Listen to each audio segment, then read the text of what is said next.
आए इंजॉय करें, लोग सब इधर आए, बहुत मजा है।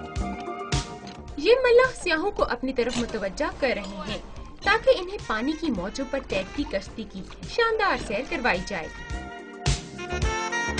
बड़ी तादाद में लोग अपनी फैमिलीज और जीवन साथी के हमरा इन लहरों से भरपूर लुत्फानंदोज हो रहे हैं। अगर आप अपने लाइफ पार्टनर के साथ अगर ऐसा स्पेंड करते हैं तो आई थिंक एक अच्छा लवर या रोमांटिक, आई थिंक मुझे तो बहुत अच्छा लगा। कश्ती को साहिल तक खींच लाने वाले मल्लाहों में कोई शहजादी का दीवाना है तो कोई बिल्लो का, इसीलिए उन्होंने कश्तियों को अनोखे नाम दे रखे हैं।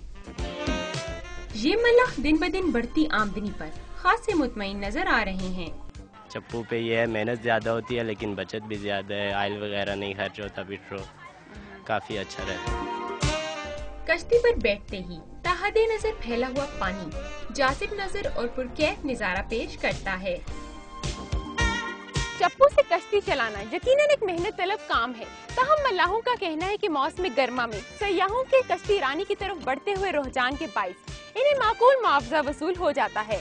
कैमरामैन नदीम खान के साथ अनीसा इलियास, डॉन न्यूज़, इस्लामाबाद।